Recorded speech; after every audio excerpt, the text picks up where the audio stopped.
Saudara yang dikasihi oleh Kristus, saya ucapkan selamat hari Minggu bagi kita semua. Puji Tuhan, kita diperkenankan untuk dapat datang beribadah kepadanya dan mendengarkan firman-Nya dalam Minggu Palmarum atau Palm Sunday menjelang kematian Tuhan Yesus.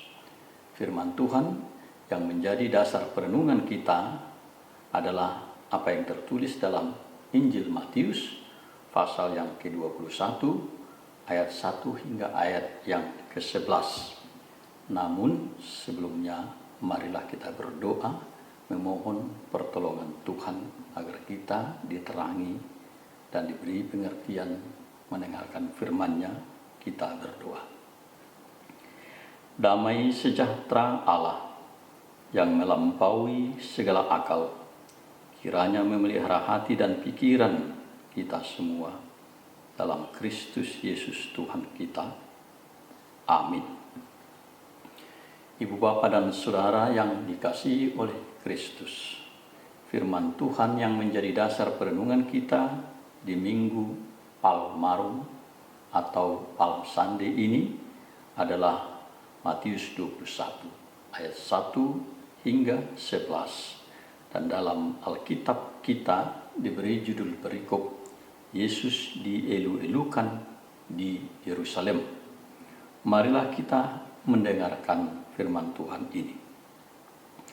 Ketika Yesus dan murid-muridnya telah dekat Yerusalem dan tiba di Betfage yang terletak di Bukit Zaitun, Yesus menyuruh 2 orang murid-Nya dengan pesan, "Pergilah ke kampung yang di depanmu itu, dan di situ kamu akan segera menemukan seekor keledai betina tertambat dan anaknya ada dekatnya.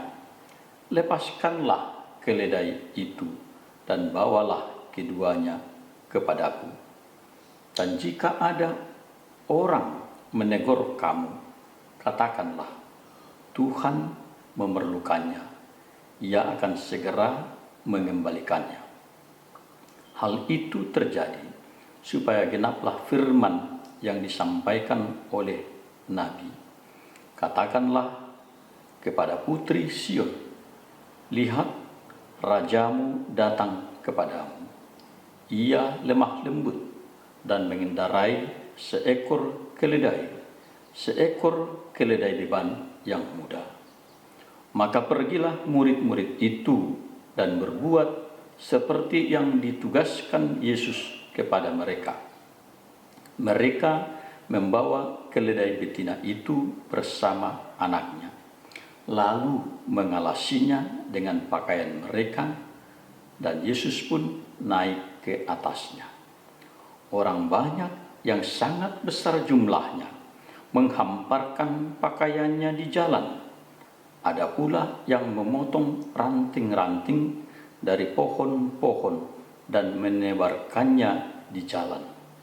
Dan orang banyak yang berjalan di depan Yesus dan mengikutinya dari belakang berseru, katanya, "Hosana bagi anak Daud, diberkatilah Dia yang datang dalam nama Tuhan, Hosana di tempat yang maha tinggi."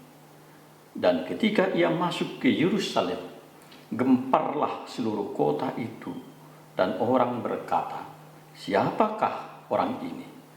Dan orang banyak itu menyahut, "Inilah Nabi Yesus dari Nazaret di Galilea." Demikianlah firman Tuhan. Ibu bapa dan saudara-saudara yang terkasih, sesuai dengan firman Tuhan ini, saya ingin menekankan satu tema bagi kita: Hosana, selamatkanlah sekarang.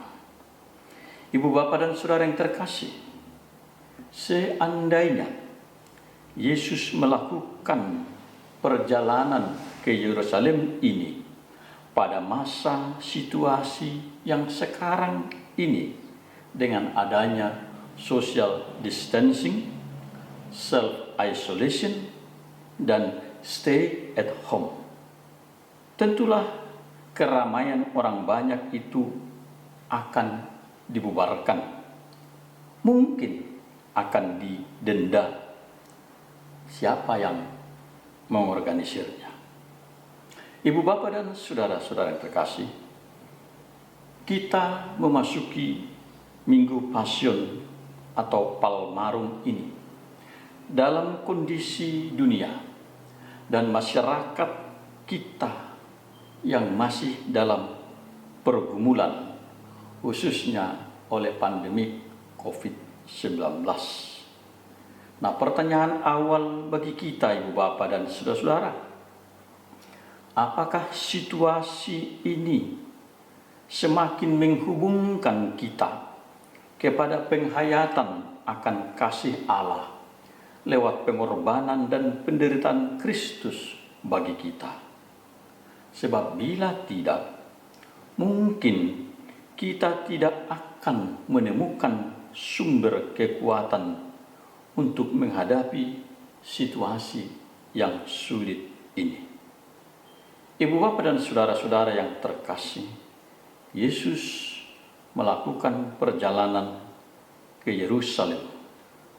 Nah, untuk memahami maksud peristiwa ini, maka kita perlu menemukan apa yang melatar belakangi peristiwa ini, peristiwa yang digenapi kemudian oleh Yesus, yang sudah diungkapkan ternyata dalam kitab Nabi Zakaria.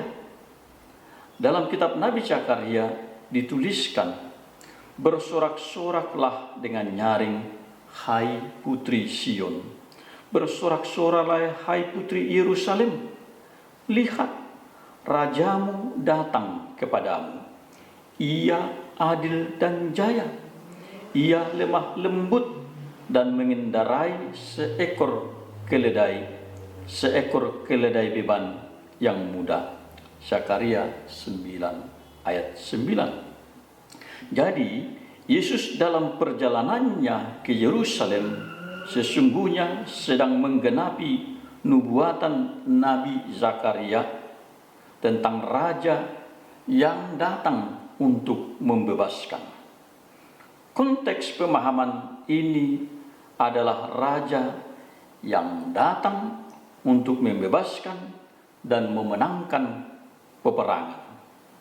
Seharusnya raja yang datang itu, yang disebut sebagai Prince of War, akan mengendarai kuda sebagai lambang keperkasaan. Namun, apa yang dinubuatkan Nabi Yesaya adalah bahwa raja yang datang itu mengendarai keledai sebagai pertanda bahwa Yesus adalah raja damai.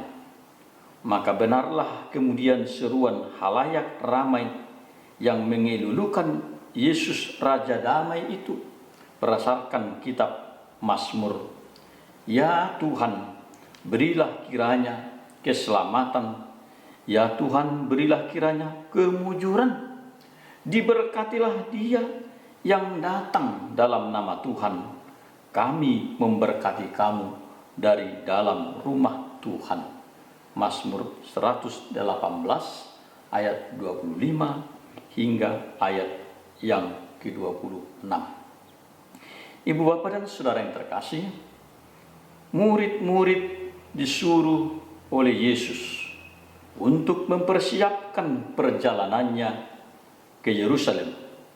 Dan ini adalah perjalanan terakhir sebelum Yesus kemudian menjalani pengadilan dan penghukumannya di Yerusalem. Nah, perintah Yesus kepada murid-murid adalah menemukan keledai di kampung terdekat untuk dinaiki. Dan ada pesan yang ditambahkan oleh Yesus kepada murid-murid, yakni, dan jikalau ada orang menegur kamu, katakanlah, Tuhan memerlukannya. Ia akan segera mengembalikannya. Ayat 3. Keledai itu akhirnya diberikan dan dilepas oleh pemiliknya karena Tuhan memerlukannya. Ibu, bapak, dan saudara, walau sederhana, perkataan ini bermakna dalam bagi kita, bahwa ketika Tuhan memerlukan dan menghendaki sesuatu dari kita, maka kita tak memiliki kuasa untuk menolak atau menahannya. Dalam berbagai situasi dan pengalaman hidup kita, mungkin kita sering tidak menyadari bahwa ada sesuatu di dalam diri kita yang Tuhan kehendaki dan berguna bagi Tuhan untuk dipakai. Oleh karenanya, sangat penting untuk menyadari hal ini dan mintalah kepada Dia yang memberikan sesuatu kepada kita itu, milik kita itu, yang ada pada kita untuk diberkati dan dipakai dan berguna bagi maksud dan misi Tuhan. Dan kita tahu ada banyak milik, ada banyak talenta yang Tuhan beri, yang dapat kita serahkan dan dipakai oleh Tuhan. Ibu, bapak, dan saudara terkasih, kehadiran Yesus di Yerusalem disambut dengan seruan Hosana. Hosana berarti selamatkanlah sekarang. Seruan ini dihadapkan kepada Yesus yang hadir dan menjadi jawaban atas pergumulan umat, di mana Yesus datang untuk menyelamatkan mereka, menyelamatkan manusia dari dosa dan kematian, dan Yesus akan menjalaninya dengan penyaliban dan kematiannya.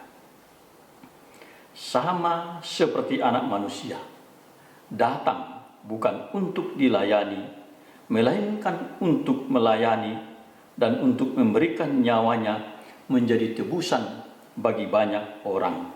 Demikian dikatakan oleh Yesus sendiri dalam Matius 20 ayat 28.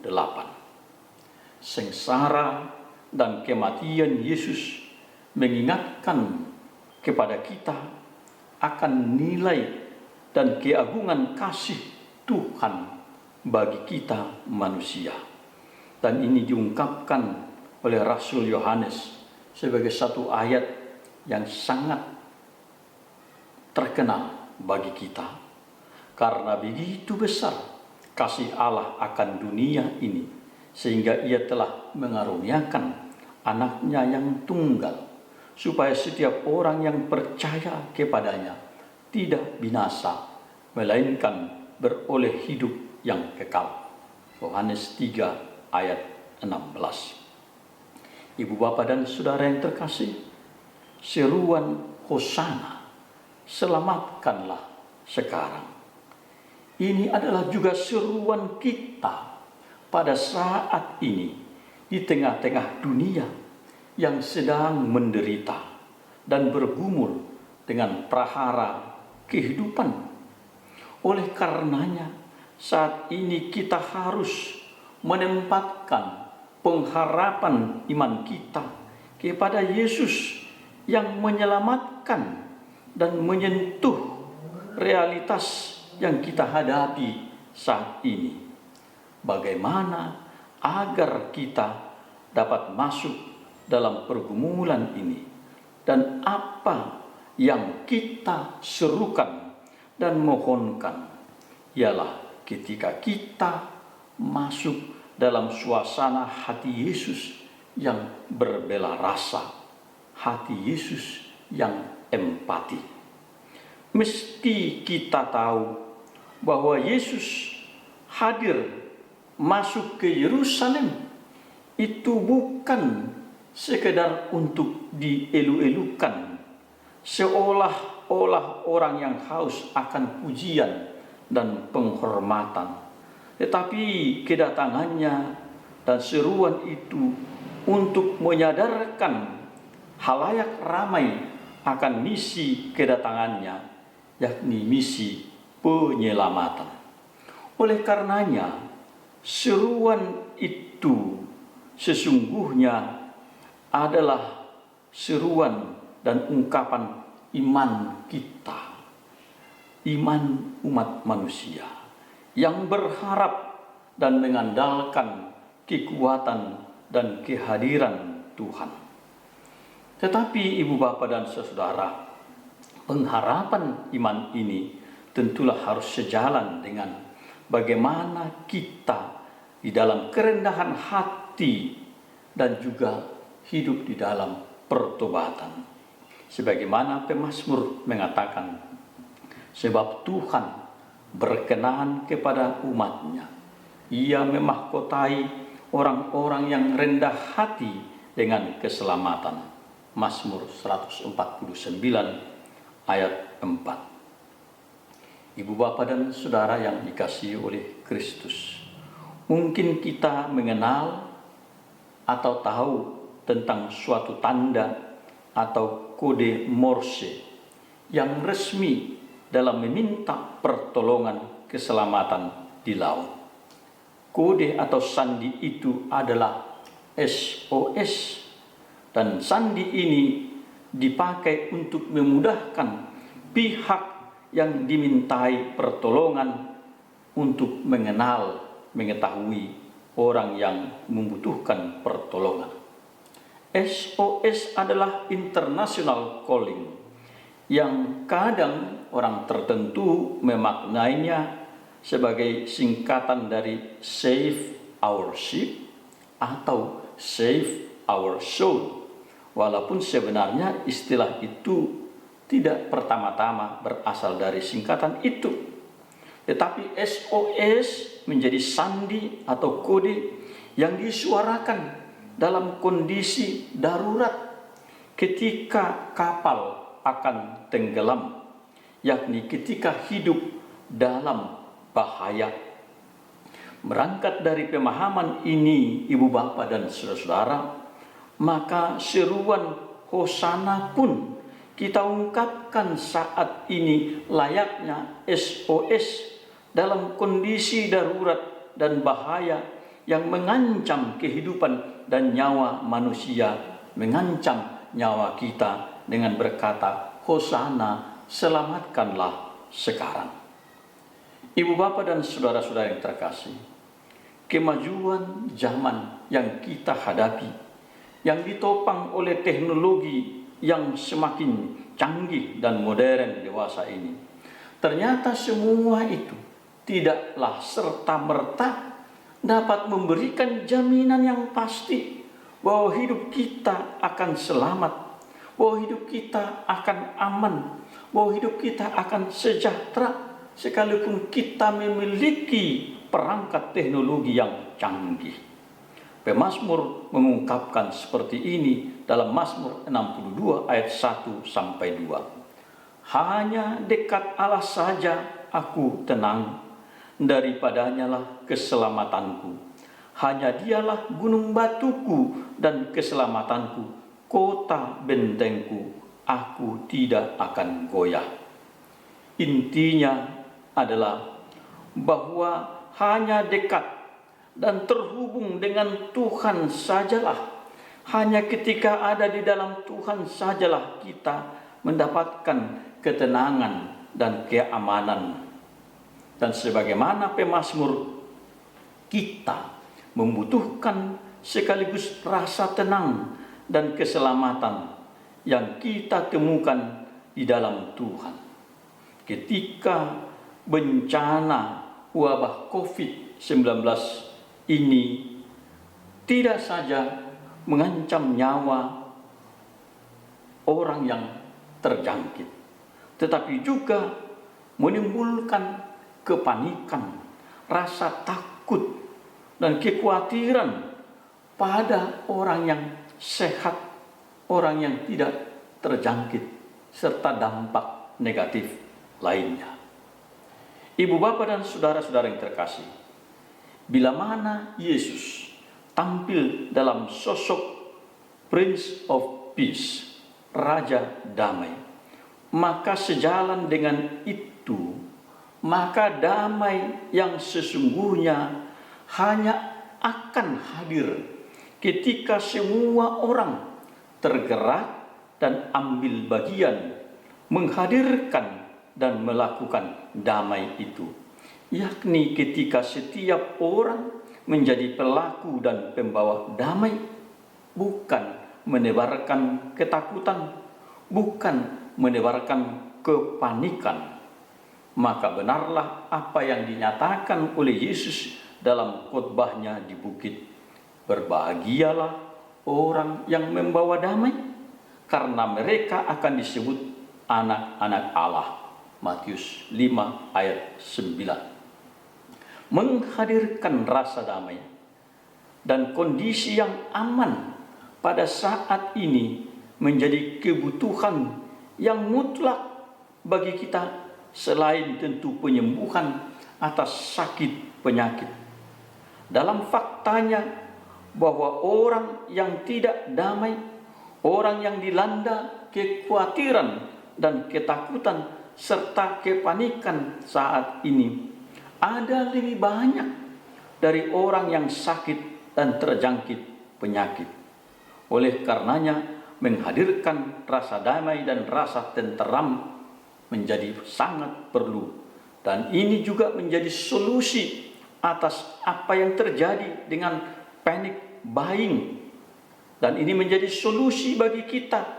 Rasa damai dan tenteram itu terhadap kekecewaan atas berbagai hal, termasuk mungkin dengan planning atau perencanaan yang sedang kita adakan, termasuk dengan sejumlah program yang harus di-cancel karena kondisi saat ini. Bahkan juga untuk orang-orang yang merencanakan berangkat ke tempat lain dengan tiket yang dibatalkan. Juga misalnya dengan orang-orang tertentu yang memiliki kerabat yang tidak dapat dikunjungi, bahkan keluarga yang tidak dapat dihantar ke pemakamannya ketika meninggal dalam situasi seperti sekarang ini. Ada yang tanpa ritual atau ibadah pemakaman. Oleh karenanya, kita membutuhkan kehadiran Prince of Peace, Raja Damai, untuk menguatkan dan menghibur kita atas semua pergumulan ini. Ibu bapa dan saudara-saudara yang terkasih, ketika Yesus memasuki Yerusalem, ia disambut dengan seruan Hosana, selamatkanlah kami. Maka gemparlah kota itu, dan orang banyak berkata, siapakah orang ini? Dan orang banyak itu menyahut, inilah Nabi Yesus dari Nazaret di Galilea. Ayat 10 hingga ayat 11. Suasana itu menunjukkan betapa penduduk negeri dan dunia masih banyak yang belum mengenal Yesus. Walau perjalanan ke Yerusalem adalah perjalanan Yesus yang terakhir sebelum menjalani pengadilan dan kematiannya, tetapi peristiwa itu bersejarah dan mengingatkan mereka akan apa yang telah dinubuatkan oleh Nabi Yesaya pun Nabi Zakaria. Dan sesungguhnya tidak ada kata terlambat bagi setiap orang untuk memperkenalkan sosok Yesus. Orang-orang yang menyambutnya sekaligus akan menjadi orang yang mewartakan nama Yesus, yakni Yesus yang datang untuk menyelamatkan dan meneguhkan pengharapan. Maka orang yang ambil bagian dalam kesempatan menyambut Yesus itu menjadi sejarah penting dalam kehidupannya sebagai orang beriman. Dalam dunia yang sedang mengalami pergumulan berat saat ini, ibu bapa dan saudara-saudara, dan kita ada di dalamnya, maka semestinya lah semakin menyadarkan kita akan perlunya kehadiran Tuhan, akan perlunya kita menyambut Tuhan dalam kehidupan kita. Dan dalam kondisi sulit ini, marilah kita juga menyerukan SOS kita kepada Tuhan dengan seruan Hosana, selamatkanlah sekarang. Amin. Mari kita berdoa. Allah Bapa kami bersyukur kami boleh Engkau beri waktu dengar-dengaran akan firman-Mu. Dan selebihnya kami ingin menyerahkan pada otoritas Tuhan, agar Engkaulah kiranya di dalam kuasa Rohul Kudus-Mu yang terus menuntun kami memahami, terlebih melakukan firman-Mu dan hidup di dalam kehendak-Mu. Tuhan, Engkau tahu pergumulan dunia, pergumulan bangsa, pergumulan masyarakat kami saat ini, bahkan menyentuh ke seluruh sendi-sendi kehidupan dan keluarga kami. Setiap orang sekarang dianjurkan untuk mengisolasi diri. Kami terbatas untuk berkomunikasi, tetapi biarlah Tuhan, kami boleh di dalam keheningan juga di rumah kami masing-masing akan terus menghubungkan diri kami kepada Tuhan, bahwa pandemi COVID-19 atau virus apapun tidak berkuasa untuk menghentikan kuasa firman Tuhan. Dan Engkau memberkati juga teknologi bagi kami, sehingga firman-Mu dapat menyentuh dan dibicarakan, disampaikan ke seluruh pelosok jagat. Biarlah kami juga menjadi bagian dari orang-orang yang menyambut dan mewartakan Engkau ya Tuhan Yesus, yang hadir ke dunia ini, hadir untuk menyelamatkan kami. Berkati setiap kami, pribadi lepas pribadi, keluarga, persekutuan, komunitas, dalam segala keadaan. Dan kami ingin berdoa dan memohon Tuhan dalam kerendahan hati, jauhkanlah virus pandemik COVID-19 ini, pulihkanlah dunia, pulihkanlah kami, dan kami ingin menyerahkan seluruh kehidupan kami dalam tangan pengasihan-Mu. Dalam Kristus Yesus kami berdoa. Amin.